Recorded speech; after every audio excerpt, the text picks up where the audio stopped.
संत नाहीत, तुकोबाराया म्हणजे या परमार्थाचं नाक आहे आणि या नाकाला भक्तीचा शेंडा आहे। आता मला सांगा महिला मंडळ, जर आपण एखाद्या रूपाची पारख करायला गेलो तर त्या व्यक्तीचं सौंदर्य आपण कशावरून ठरवतो?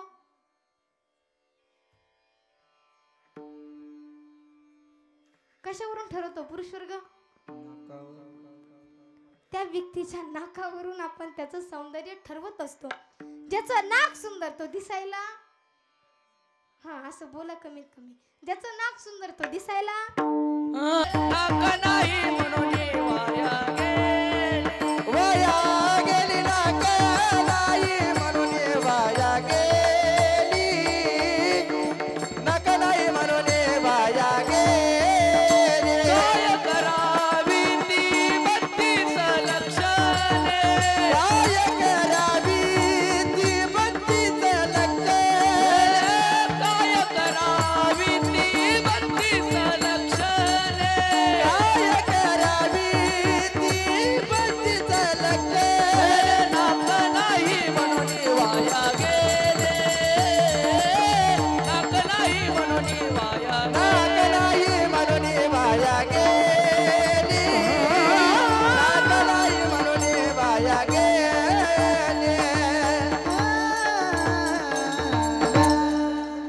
नाक नाही म्हणून वाया गेली, ज्याचं नाक सुंदर तो दिसायला सुंदर म्हणून हे नाक किती महत्वाचं आहे, तसं तुकोबाराया म्हणजे परमार्थाचं नाक आहे म्हणून ज्याचं नाक सुंदर तो दिसायला, हा ज्याचं नाक सुंदर तो दिसायला, महिला मंडळ ज्याचं नाक सुंदर तो दिसायला म्हणून नाक हे कसं असावं? धारदार असावं। कसं असावं नाक? धारदार असावं। ऐका, नाक हे धारदार असावं परंतु त्या नाकाला धार नसावी, नाहीतर त्या धारदार नाकाला सुद्धा काही किंमत नाही। मग तसं तुकोबाराया म्हणजे या परमार्थाचं नाक आहे आणि या नाकाला भक्तीचा शेंडा आहे।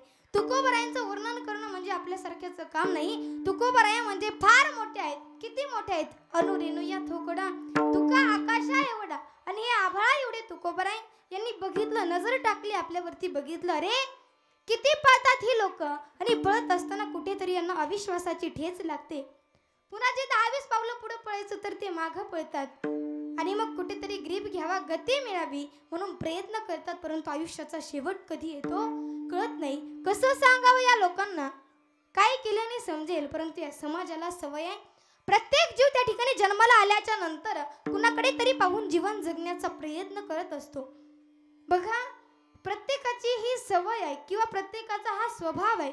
प्रत्येक जण जन्माला आल्याच्या नंतर कुणाकडे तरी पाहून जीवन जगण्याचा प्रयत्न करतो। महिला मंडळ, नाकामध्ये नथ कशी घालायची हे आपल्याला अगोदर समजतं की कुणाचं बघितल्याच्या नंतर समजतं? बोलता येतं ना तुम्हाला? मग बोलत चला, मला सांगा नाकामध्ये नथ कशी घालायची आपल्याला अगोदर समजतं की नंतर समजतं? नंतर समजतं। दुसऱ्याचं बघितल्याच्या नंतर आपल्याला समजतं। ती गोष्ट सोडा, संक्रांतीच्या सणाला आपण 2-3 हजाराची साडी घेतो, तुमच्या इकडे घेतात ना? हा, मग 2-3 हजाराची साडी आपण घेतो, परंतु हळदी कुंकू लावताना आपण आपल्या अंगावरची साडी बघतो का दुसऱ्याच्या अंगावरची साडी बघतो? दुसऱ्याच्या अंगावरची साडी आपण बघतो। म्हणजे या समाजाला सवय आहे की प्रत्येक जीव जन्माला आल्याच्या नंतर कुणाकडे तरी पाहून जीवन जगण्याचा प्रयत्न करत असतो। म्हणून तुकोबाराया या ठिकाणी सांगतात, कुणाकडे तरी पाहून जीवन जगण्यापेक्षा मी काय केलं जीवनामध्ये येऊन, माझ्याकडे पाहून जीवन जगा। काय केलं मी या जीवनामध्ये येऊन, हेच महाराज अभंगाच्या प्रथम हमारा विश्वास, संतजी ये पाई हमारा विश्वास, संतजी ये पाई हमारा विश्वास, संतजी ये पाई हमारा विश्वास। ओ संतजी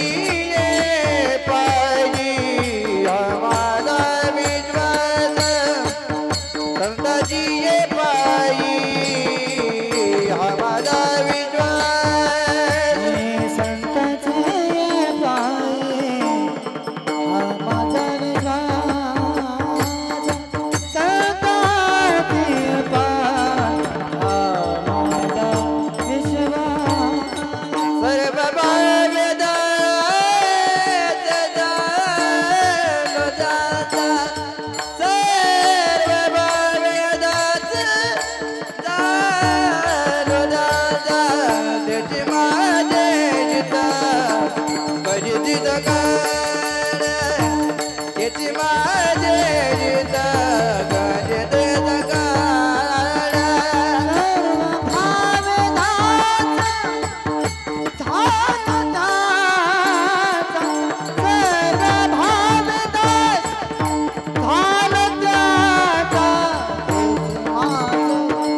माझे गीत सकाळ येते माझे गीत गणित सकाळ दादाची ये बाई हा माझा विश्वास दादाची ये बाई हा माझा विश्वास हरी सर्व भावेदास झालो दादा सर्व भावेदास झालो दादा दादाची हा माझा विश्वास संताची आहे बाई हा माझा विश्वास सर्व भावेदास झालो त्यांचा सर्व भावेदास झालो त्यांचा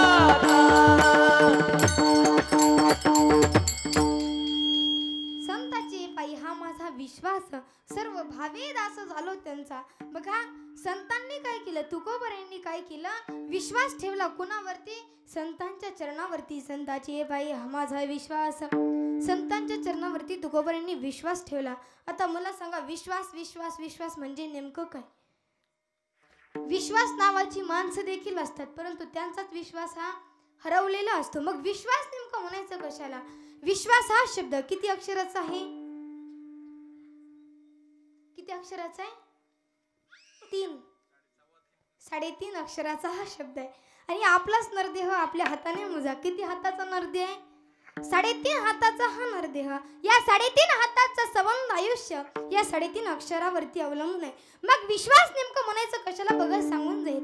महाभारताचं युद्ध पेटलेलं आहे आणि त्या युद्धामध्ये पांडवांच्याकडे 7 अक्षौहिणी सैन्य आहे आणि कौरवांच्याकडे पांडवांच्या 1.5 पट सैन्य जास्त आहे. त्या ठिकाणी महाभारताचं युद्ध त्या ठिकाणी चाललेलं आहे आणि पांडवांकडे फक्त 7 अक्षौहिणी सैन्य आहे आणि कौरवांच्याकडे त्यांच्या 1.5 पट सैन्य जास्त आहे. परंतु तरी देखील पांडवांकडचे जे बलाढ्य योद्धे आहेत त्यांच्या केसालाही धक्का लागत नाही आणि कौरवांकडचे जे बलाढ्य योद्धे आहेत, द्रोणाचार्य, कृपाचार्य, भीष्माचार्य, त्या ठिकाणी प्रत्येक जण त्या ठिकाणी धारातीर्थ पडतोय, मरणाला त्या ठिकाणी प्राप्त झालेला आहे. आणि हे दुर्योधन आपल्या उघड्या डोळ्याने बघतोय की बाबा पांडवांकडचे जे योद्धे आहेत त्यांच्या केसालाही धक्का लागत नाही आणि आपल्याकडचे जे योद्धे आहेत प्रत्येक जण त्या ठिकाणी धारातीर्थ पडतोय, त्या ठिकाणी मरणाला त्या ठिकाणी प्राप्त झालेला आहे. याचं कारण काय असेल? आला तो दुर्योधन पितामह भीष्मांच्याकडे. पितामहांना म्हटलं, पितामह मला माहिती आहे जेव्हापासून युद्ध सुरू झालं तेव्हापासून मी बघतो की पांडवांकडचे जे योद्धे आहेत त्यांच्या केसालाही धक्का लागत नाही आणि आमच्याकडचे जे योद्धे आहेत प्रत्येक जण त्या ठिकाणी धारातीर्थ पडतोय, मरणाला त्या ठिकाणी प्राप्त झालेलं आहे. याचं कारण मी सांगतो. तुम्ही आमच्याकडून आहात परंतु तुमचं मन तुम्हाला सांगते की विजय हा पांडवांचा व्हावा आणि पराजय हा कौरवांचा व्हावा. त्यावेळेस हे कठीण कडवट तिखट बोललेलं पितामहांना सहन झालेलं नाही. कारण की जी माणसं सत्याने वागणारे असतात त्यांना असलं सहन होत नाही. म्हणतात तर नाकावर बसलेली माशी सुद्धा त्यांना सहन होत नाही. फक्त माणूस सत्याने वागणारा असावा आणि जो सत्याने नाही त्याला सगळं जमतं. त्या ठिकाणी पितामहांना राग आला आणि पितामह त्या ठिकाणी म्हटले, अरे दुर्योधना, अशी भावना माझी नाही की विजय हा पांडवांचा व्हावा आणि पराजय कौरवांचा व्हावा, अशी भावना माझी नाही. असं लांछन तू माझ्या पाठीमागे लावू नको. परंतु तरी देखील तुला असं वाटत असेल ना तर हा गंगेचा पुत्र भीष्म या ठिकाणी आता शपथ घेतो की उद्या पृथ्वीवरती एकही पांडव जिवंत राहणार नाही. कौरवांना आनंद झाला, एवढा आनंद झाला, एवढा आनंद झाला. त्या ठिकाणी पांडव, रात्र झाली, पांडव झोपी गेले. कौरवांना अति आनंद झालेला होता. का? कारण की उद्या पांडव जिवंत राहणार नाही, सर्व पांडव त्या ठिकाणी मरण पावणार. कौरवांना त्या ठिकाणी अगदी आनंद झाला. परंतु पांडव मात्र निश्चिंत झोपी गेलेले आहेत. 3-3:30 वाजता रात्री ब्रह्म मुहूर्ताच्या वेळी विश्वाचा मालक बेचैन झाला आणि आला तो त्या ठिकाणी अर्जुनाकडे. अर्जुनाला म्हटलं, अरे अर्जुना उठ, त्यावेळेस अर्जुन म्हणतात, देवा का साखर झोपेचा मूड घालताय? अरे झोप लागलीच कशी तुला? देवा झोपायच्या वेळी झोपायचं नाही, मग काय करायचं? अरे अर्जुना, आता जर झोपलास तर कायमचा झोपशील. म्हणजे मला काय म्हणजे विचारतोस? पितामहाने रणभूमीवरती काही शपथ घेतली माहित नाही का? म्हणे हो माहिती आहे. मग काय शपथ घेतली? उद्या पृथ्वीवरती एकही पांडव जिवंत राहणार नाही. म्हणे तू कोण आहे? 2 नंबरचा पांडव तर मीच आहे. मग तुला मरणाची भीती नाही, तू एवढा निश्चिंत झोपलास कसा? त्यावेळेस त्या ठिकाणी अर्जुन भगवंताला सांगतात, भगवंता उद्या मी मरणार आहे हे मला माहिती आहे आणि मी मरणारच आहे हेही मला माहिती आहे, परंतु तरीही मी या ठिकाणी निश्चिंतपणे झोपी गेलो.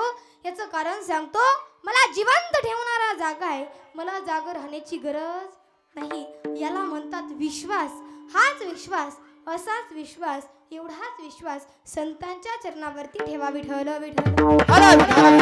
आपल्या जीवनामध्ये देखील विश्वासावरती बऱ्याच काही गोष्टी विश्वासावरती अवलंबून असतात. मला सांगा, आपण आजारी पडल्याच्या नंतर कुठे जातो?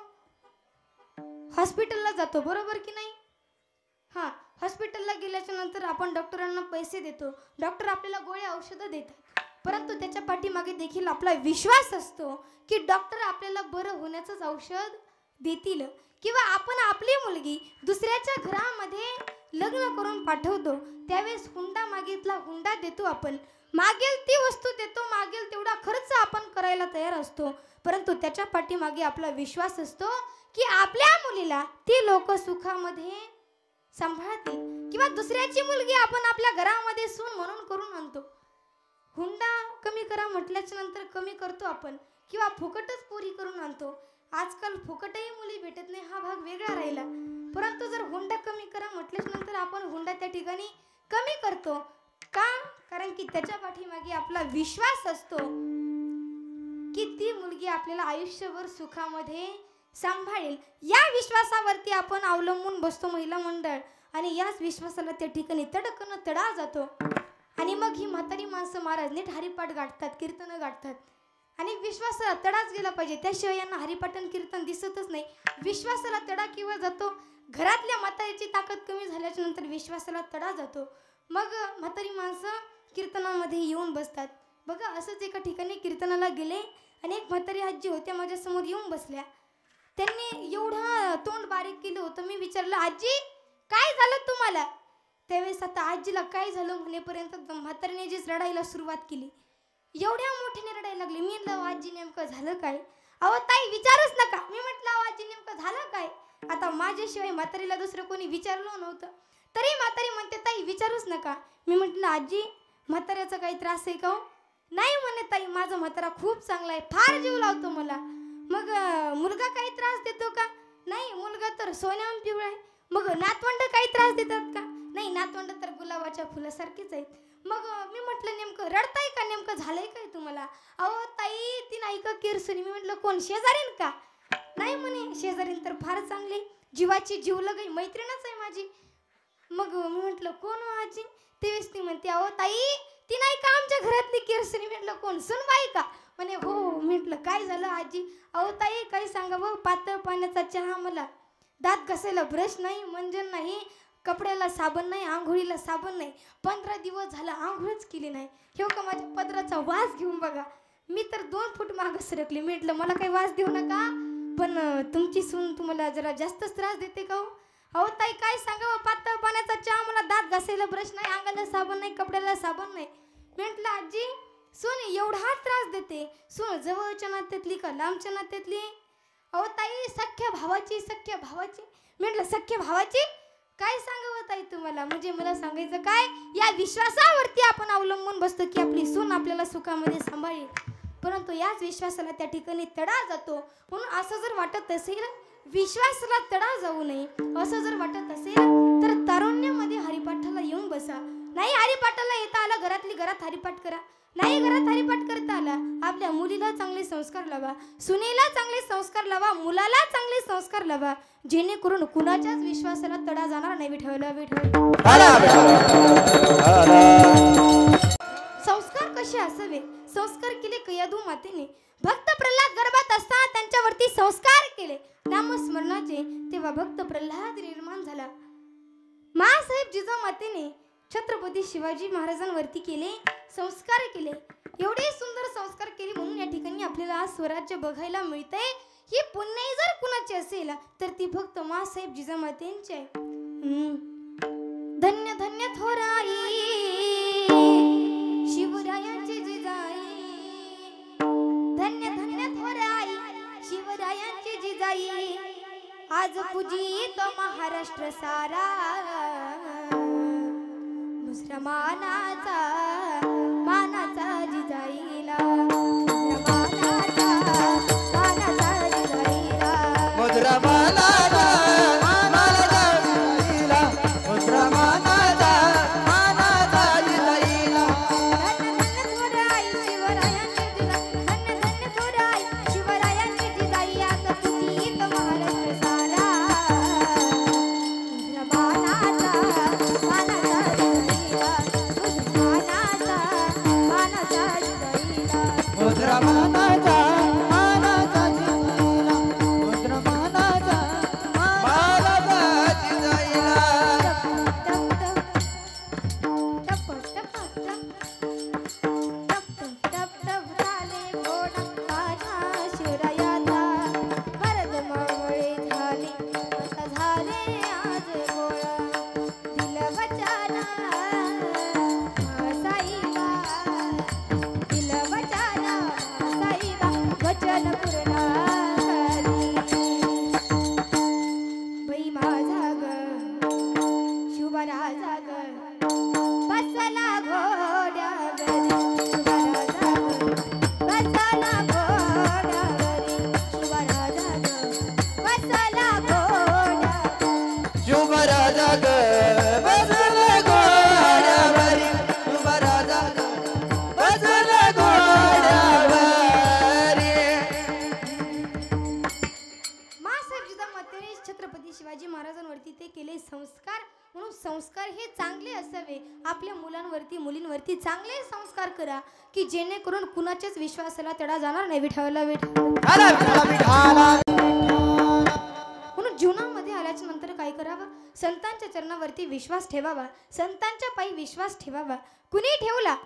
जिला राहायला काही फार असा मोठा बंगला नाही किंवा तिच्या बापाच्या घरी काही ती काही कोटी करोडच्या बंगल्यामध्ये राहते असं देखील नाही.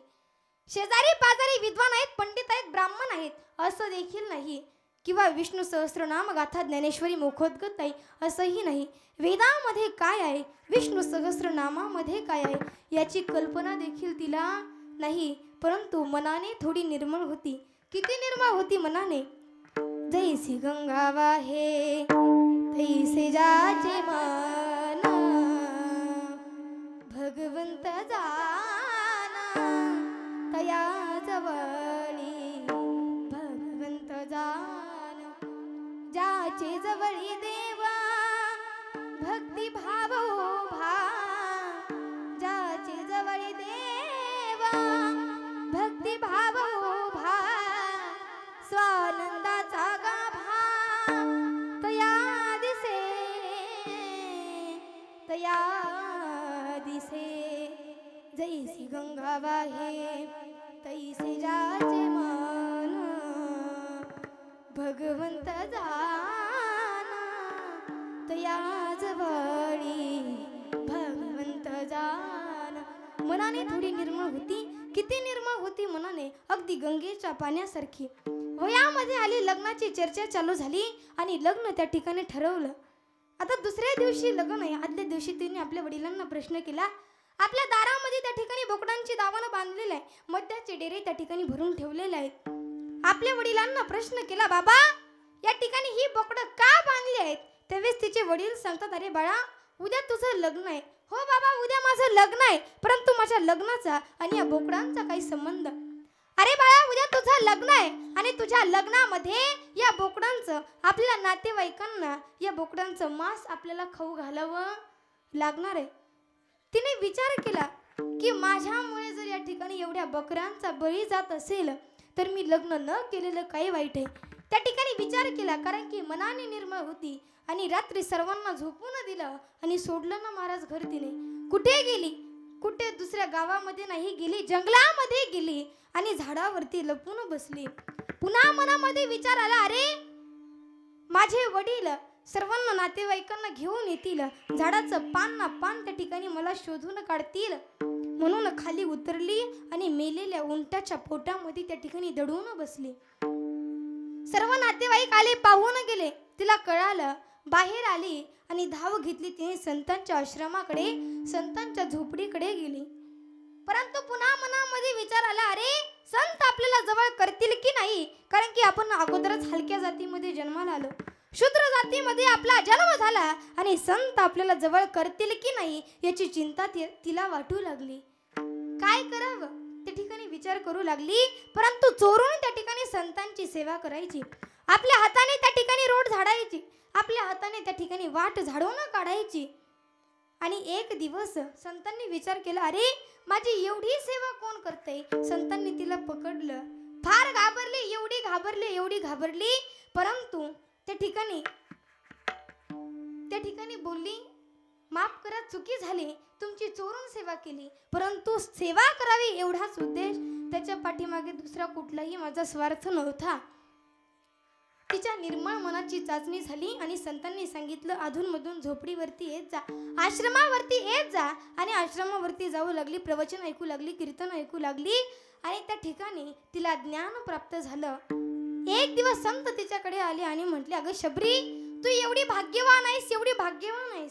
का भाग्यवान आहे? तुमच्यामुळेच तर मला भाग्य प्राप्त होणार आहे. अगं शबरी, तू एवढी भाग्यवान आहेस, ज्या जगाच्या मालकाला मी भेटण्याकरता चाललो, तो जगाचा मालक तुला भेटण्याकरता तुला या ठिकाणी येईल. कधी येईल, काय येईल हे मी सांगू शकत नाही, परंतु मी गेल्याच्या नंतर आणि तू मरण्याच्या अगोदर या ठिकाणी फक्त भगवंतच येतील. तेव्हापासून संतांच्या शब्दावरती विश्वास ठेवला होता. तेव्हा भगवंताचा जन्मच व्हायचा राहिला होता. तेव्हापासून विश्वास ठेवून बसली होती. रोज त्या ठिकाणी आपली सेवा करायची की या वाटेनं माझे प्रभू रामचंद्र येतील, त्या वाटेनं माझे प्रभू रामचंद्र येतील. आपल्या हाताने वाट झाडून काढायची, सडा टाकायची, रांगोळी काढायची. बघा, ज्याप्रमाणे आपण 22 जानेवारीला प्रभू रामचंद्रांचं स्वागत केलं, आपल्या गावामध्ये केलं की नाही? केलं ना? प्रत्येक गावोगावी, घरोघरी म्हटलं तरी काय हरकत नाही, प्रत्येक घरोघरी सडा रांगोळी प्रभू रामचंद्रांचं स्वागत केलं. सजावट ती करत होती की माझे प्रभू रामचंद्र या वाटेनं येतील, त्या वाटेनं माझे प्रभू रामचंद्र येतील. सजा दो घरे को गुलशन सा, सजा दो घर को गुलशन सा, अवध में राम आए हैं, अवध में राम आए हैं, राम आए हैं, अवध में राम आए हैं, अवध में राम आए हैं, मेरे सरकार आए हैं, राम आए हैं, मेरे सरकार आए हैं, मेरे सरकार आए हैं। लगी कुटिया की दुल्हन से, लगी कुटिया की दुल्हन से, मेरे सरकार आए हैं। सजा दो घर को गुलशन सा, सजा दो घर को गुलशन सा, अवध में राम आए हैं। अवध में राम आए हैं, अवध में राम आए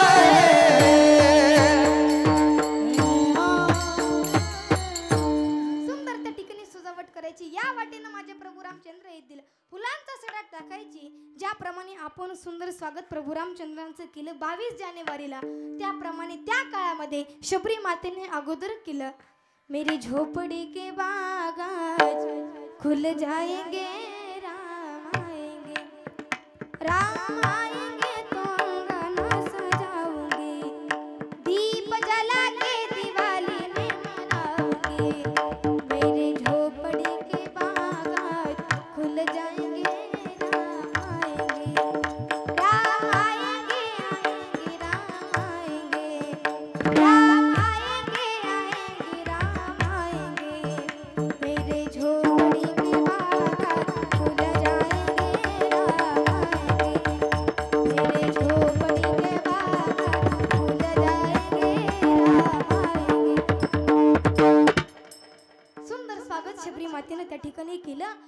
तिच्या त्या ठिकाणी विश्वासाला देवही पावला. जगाचा मालक, विश्वाचा मालक तिची भेट घेण्याकरता तिच्या झोपडीमध्ये आला. काय करावं काही सुचत नव्हतं. स्वतःचं भान हरपून गेली. काय करावं, परंतु तिची पाय धुण्याची इच्छा आहे. भगवान प्रभू रामचंद्रांचे पाय आपण धुवावे अशी तिची इच्छा आहे. परंतु नव्हतं ना कुठलं पात्र तिच्याकडे. परंतु काय करावं, कुठलं पात्र तिच्याकडे नव्हतं. परंतु पात्रता मात्र एवढी होती की जगाचा मालक चालत तिच्या झोपडीमध्ये आला. आज काय आपली घरा पात्रांनी गच्च भरली, परंतु आपली पात्रता एवढी नाही की जगाच्या मालकानं चालत आपल्या घरी यावं. परंतु तिची पात्रता एवढी होती, जगाचा मालक तिला भेटण्याकरिता त्या ठिकाणी तिच्या झोपडीमध्ये आला. तिची इच्छा आहे भगवंताचे पाय आपण धुवावे. काय करावं, भगवंताने तिचा भाव जाणला आणि आपला पाय वरती केला. शबरी मातेने आपले दोन्ही हात भगवंताच्या पायाखाली घातले, डोकं टेकवलं. एवढी रडली की त्या ठिकाणी तिच्या अश्रुधारांनी भगवंताचे पाय तिने धुवून काढले. तिच्या अश्रुधारांनी भगवंताचे पाय तिने धुवून काढले. तिचा भगवंताने मनातला भाव जाणला. तिचा शुद्ध भाव त्या ठिकाणी भगवंताने बघितला आणि जगाचा मालक भेटण्याकरता झोपडीमध्ये आला. विठ्ठल विठ्ठल म्हणून तिने विश्वास ठेवला संतांच्या शब्दावरती. तिचा विश्वास त्या ठिकाणी फळाला आला. तिचा शुद्ध भाव त्यामध्ये होता. विश्वासामागे तिचा शुद्ध भाव होता. कारण की भगवंताला फक्त काय लागतं, शुद्ध भाव आणि भक्ती. म्हणून तुकोबाराय देखील सांगतात, संतांचे पायी हा माझा विश्वास आणि सर्व भावे दास झालो त्यांचा. सर्व भावाने भक्तीने त्यांचा दास झालं पाहिजे, परंतु त्याच्यामध्ये शुद्ध भाव पाहिजे. कारण की भगवंताला फक्त शुद्ध भावाची गरज आहे. देवा भावाचा भुकेला, देवा भावाचा भुकेला, देवा भावाचा भुकेला, देवा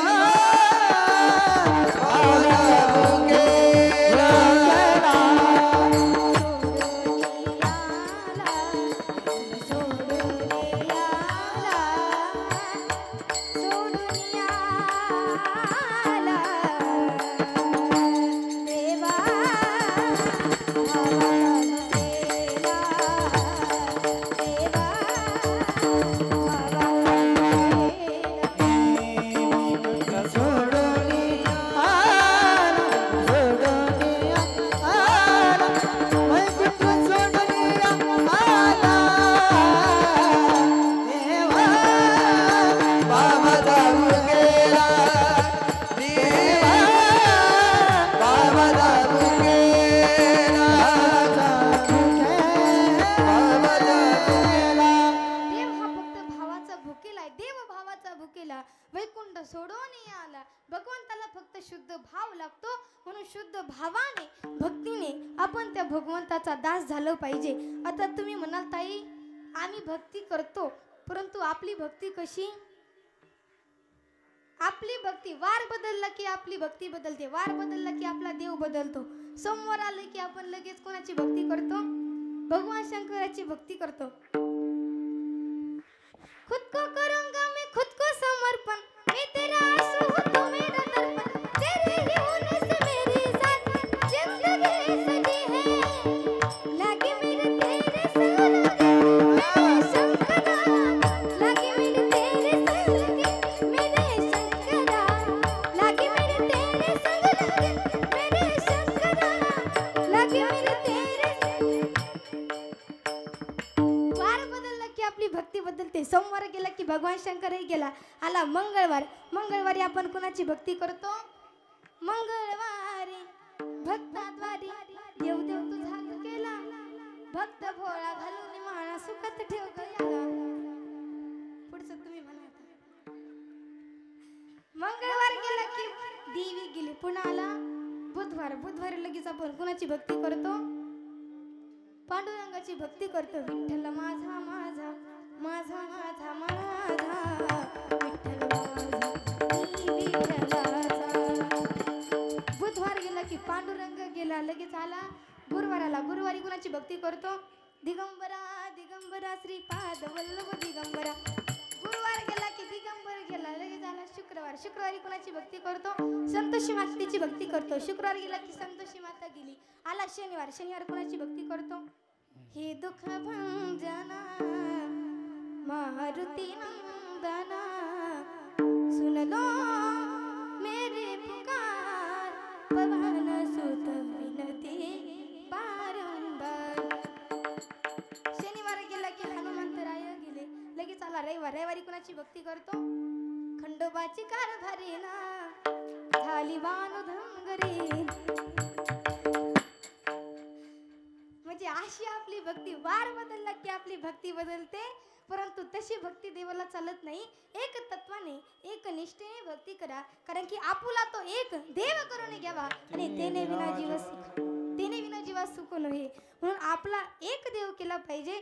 अशा भक्तीचा काही उपयोग होत नाही. सर्व भावाने भक्तीने भक्ती करा, शुद्ध भावाने त्यांची भक्ती करा. कुणी केली भक्ती? भक्ती केली संत श्रेष्ठ मीराबाई. एवढी भक्ती होती की त्या ठिकाणी संसार करावा की नाही याचं भान त्यांना राहिलं नव्हतं. संसार करावा की नाही याचं भान त्या ठिकाणी मीराबाईंना राहिलं नव्हतं. म्हणून मीराबाई त्या ठिकाणी ज्यावेळेस मीराबाईंचे वडील मीराबाईंना म्हणायचे, मीरा अगं लग्न कर बेटी, त्यावेळेस मीराबाईंनी सांगितलं, बाबा माझं लग्न की नाही ते श्रीकृष्णाच्या भक्तीशी प्रेमाशी केव्हा झाले. एवढ्या वेड्या झाल्या होत्या. गळ्यामध्ये घुंगरू, गळ्यामध्ये विना आणि पायामध्ये घुंगरू बांधून नाचत होत्या. गल्ली नाचत भजन करत होत्या. मीरा नाची रे बघ घुंगरू बांध मीरा नाची रे. त्या ठिकाणी भजन करत होत्या. एवढं भजन करत होत्या. कोणतं भजन करत होते? तेच भजन आपल्याला करायचे. विको दे सारे ग पा धनी रा पा ग रे ग म ग रे ग ग ग, सारे ग प ग रे सा नि रे सा नि प नि रे म प धा प म रे प म ग रे सा रे नि ध रे सा. हे अखबो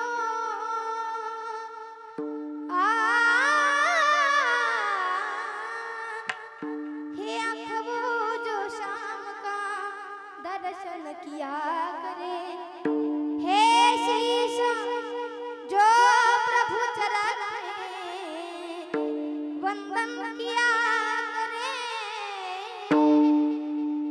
बेकार मुख है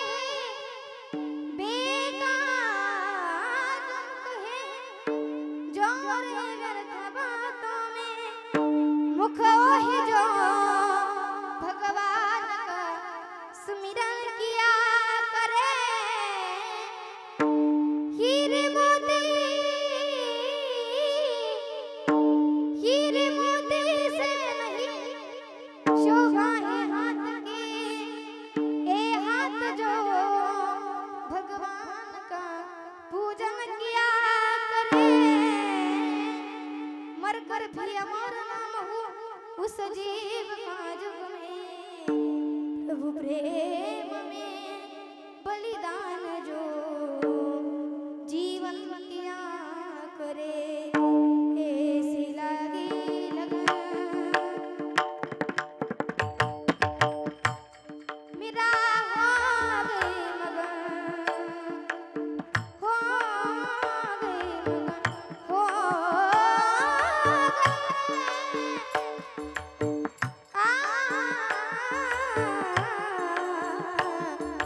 गई रे मगन.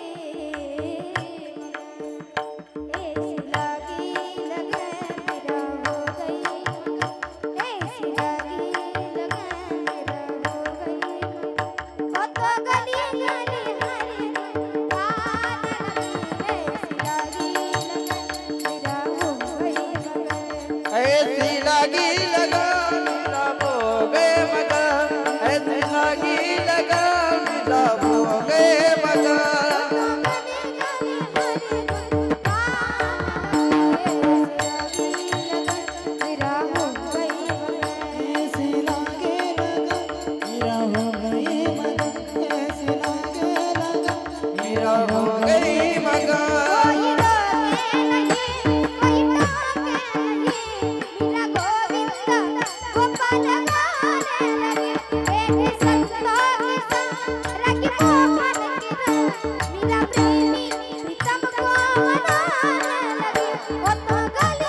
भगवंताच्या भक्तीमध्ये वेड्या झाल्या होत्या की संसार करावा की नाही याचं भान त्यांना त्या ठिकाणी राहिलं नव्हतं. मीराबाईंची गोष्ट सोडा, भगवान श्रीकृष्णाच्या काळामध्ये गोपिकांचा देखील तेवढाच भाव होता, तेवढीच भक्ती होती. ज्यावेळेस भगवान श्रीकृष्ण परमात्म्याचा जन्म झाला, सर्व गवळणी सर्व गोपिका त्या ठिकाणी भगवंताला बघण्याकरता येऊ लागल्या. आणि एक गवळण त्या ठिकाणी म्हणते की भगवंताचं रूप मी बघितलं आणि माझं भान हरपून गेलं. मैं तो सुध बुध खोए तेरे प्यार में, मैं तो सुध बुध खोई तेरे प्यार में, सब कुछ भूल गई तेरे संसार में, दीप लगा के जोत जला दे, दीप लगा के जोत जला दे, चरण में ले ले मुरली वाले,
भक्ती केली पाहिजे, परंतु त्या पाठीमागे आपला शुद्ध भाव पाहिजे. कारण की मनामध्ये जर शुद्ध भाव असेल ना तर तो भगवंत येतो. भगवंत येतो कुणाकडे आला? सावता महाराजांच्या शेतामध्ये भगवंत आला. सावता महाराजांनी त्या भाजीपाल्यामध्ये त्या भगवंताला बघितलं.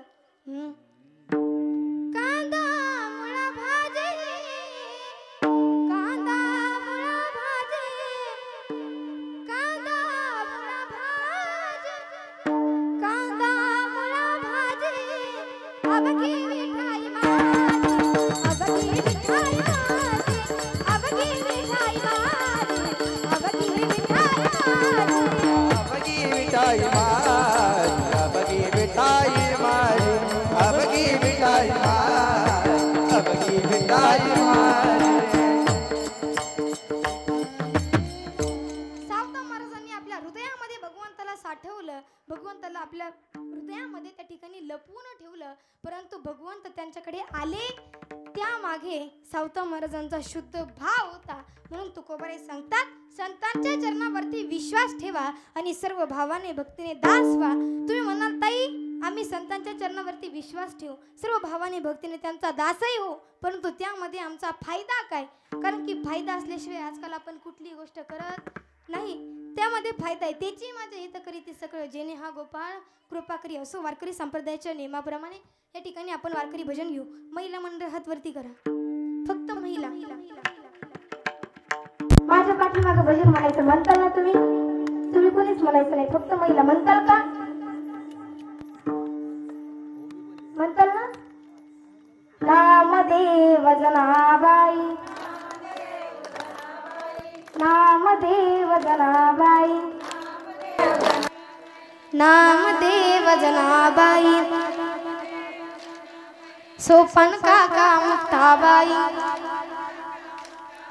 नामदेव जनाबाई, सोपन काका मुक्ताबाई, नामदेव जनाबाई, सोपन काका मुक्ताबाई, नामदेव जनाबाई,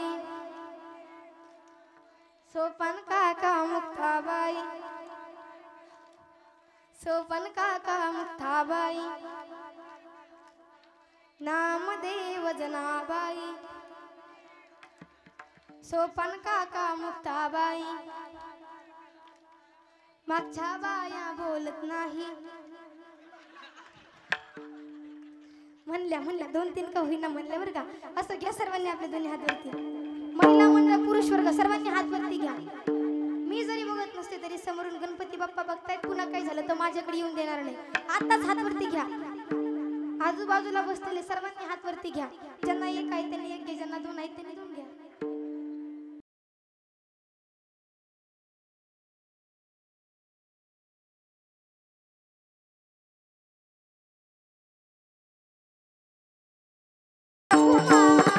हरि कुमार कुमारी कुमार कुमारी हरि हरि जय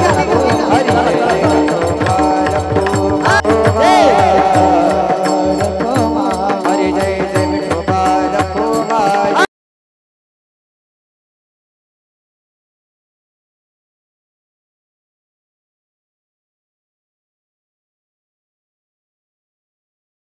कुमारी. कुमार कुमारी हरि कुमार कुमारी जय जय कुमार कुमार हरि जय जय कुमार कुमार हरि जय जय कुमार कुमार. आपले दोन्ही हात खाली घेतले का? महाराज वरती करायला सर्वांना सांगावं लागतं पण खाली घ्यायला कुणालाच सांगावं लागत नाही. असो न सांगता तुम्हाकडे ते अंतर माझ्या अंतकरणातला भाव तुम्ही ओळखला आणि मनानेच हात खाली घेतले. संताची पायी हा माझा विश्वास, सर्व भाविदास झालो त्यांचा, तेची माझे हित करी ती सकळ जने हा गोपाळ कृपा करी. भागली आमाज वाहतील कडे त्यांची याने जोडे सर्व सुख, तेची माझे हित करी ती सकळ जने हा गोपाळ कृपा करी.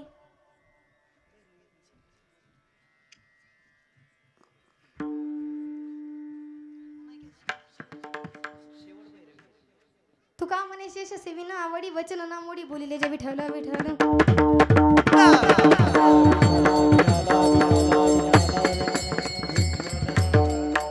असे या ठिकाणी कीर्तनाचे नियोजित वे. या ठिकाणी माफ करा. ज्यांना 2 आहेत त्यांनी तिसरी मुलगी समजून माफ करा. ज्यांना 1 आहे त्यांनी दुसरी मुलगी समजून माफ करा. आणि ज्यांना मुलगीच नाही त्यांनी सर्व इस्टेट माझ्या नावावर करा. मला दत्तक घेतला तरी काही हरकत नाही, परंतु तुमची मुलगी म्हणून मला या ठिकाणी माफ करा. असं कीर्तनामध्ये रंग भरवण्याचं काम ज्यांनी केलं असे असणारे महाराष्ट्रातील सुप्रसिद्ध मृदंग वादक हरिभक्त परायण तेजस महाराज काळे, अंतकरणापासून महाराजांच्या ठिकाणी आभार मानते. व तसेच दुसरे मृदुंगाचार्य या ठिकाणी उपस्थित आहेत प्रमोद महाराज पालवे, त्यांचे या ठिकाणी अंतकरणापासून आभार मानते. व सुंदर अशी गायनाची साथ करणारे ज्यांचा आवाज हा संपूर्ण महाराष्ट्रामध्ये आहे असे असणारे हरिभक्त परायण श्रीराम महाराज काळे व तसेच श्रीहरी महाराज सायकर व तसेच आत्ता उपस्थित झालेले हनुमंत महाराज महारनूर, अविनाश महाराज जांभळकर सर्वांनी या ठिकाणी साथ केली. अंतकरणापासून त्यांच्या या ठिकाणी आभार मानते. सुंदर अशी या ठिकाणी साऊंड सिस्टीम आहे त्यांचे या ठिकाणी आभार मानते. विनेकरी ताई आहेत त्यांच्या या ठिकाणी अंतकरणापासून आभार मानते. व तसेच आजचं हे कीर्तन जे आहे ते गजर हरिनामाचा या चॅनलवरती पडणार आहे. कारण की या चॅनलने संपूर्ण महाराष्ट्रामधील जे कीर्तनकार आहेत त्या कीर्तनकारांचा आवाज त्या ठिकाणी ज्यांनी महाराष्ट्रामध्ये पोहोचवला अशी असणारी गजर हरिनामाचा ही यूट्यूब चॅनल त्यांचे सर्व कवडे दादा ते देखील या ठिकाणी उपस्थित आहेत. त्यांनी कीर्तन शूट केलं त्यांच्या या ठिकाणी अंतरकरणापासून आभार मानते. व तसेच या ठिकाणी उपस्थित असणाऱ्या हरिभक्त परायण महाराष्ट्रातील सुप्रसिद्ध कीर्तनकार, कारण की त्यांची तारीख घ्यायची म्हटलं तरी तारीख मोकळी नसती, परंतु त्या ठिकाणी माझ्या कीर्तनासाठी उपस्थित राहिल्या अशा असणाऱ्या गुरुभगिनी हरिभक्त परायण वैष्णवी ताई महारनूर ताईंच्या ठिकाणी अंतकरणापासून आभार मानते. व तसेच मनोज महाराज ते देखील या ठिकाणी उपस्थित आहेत. तेही सुंदर गायक आहेत. त्यांच्या या ठिकाणी अंतकरणापासून आभार मानते. चौकदार काका आहेत त्यांच्या या ठिकाणी अंतकरणापासून आभार मानते. खरं तर सांगायचं झालं तर माझा आवाज एवढा मोठा नाही, परंतु माझा आवाज तुमच्यापर्यंत पोहोचवण्याचं काम ज्यांनी केलं अशी असणारी माईक सिस्टीमवाले दादा टाळी वाजवा त्यांच्याकरिता एकदा. सुंदर साऊंड सिस्टीम त्यांनी लावली, कारण की कीर्तनकाराचा प्राण म्हणजे सिस्टीम आहे. एक वेळ जेवायला नाही दिलं तरी चालेल, परंतु सिस्टीम चांगली पाहिजे एवढी सुंदर सिस्टीम त्यांनी लावली. दादांच्या ठिकाणी अंतकरणापासून आभार मानते. त्यांच्या एका सिस्टीमच्या 2 हो 2च्या 3 हो 3च्या 4 हो त्यांच्या सिस्टीममध्ये कुठल्याही प्रकारचा अडथळा येऊ नये अशी या ठिकाणी गणपती बाप्पाच्या चरणी प्रार्थना करते. दादांच्या ठिकाणी आभार मानते व ज्यांच्या हाताला हात धरून चालायला शिकले असे असणारे माझे वडील ते देखील या ठिकाणी उपस्थित आहेत. अंतःकरणापासून त्यांचे या ठिकाणी आभार मानते. आता या ठिकाणी सर्वांचं नाव घेणं काही शक्य नाही, परंतु असं ज्यांचं नाव घेतलंय ते देव आणि ज्यांचं नाही घेतलं ते महादेव. ज्ञानेश्वर माऊली ज्ञानराज माऊली तुकाराम, ज्ञानेश्वर माऊली ज्ञानराज ज्ञानेश्वर माऊली ज्ञानराज माऊली तुकाराम. ज्ञानेश्वर माऊली. तर सौजन्य ज्यांनी घेतलेलं आहे प्रशांत दगडे जगडे त्यांचे या ठिकाणी अंतःकरणापासून आभार मानते. शिवकुमार सायकर त्यांची या ठिकाणी अंतःकरणापासून आभार मानते आणि या ठिकाणी सेवेला पूर्ण विराम देते.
भगवान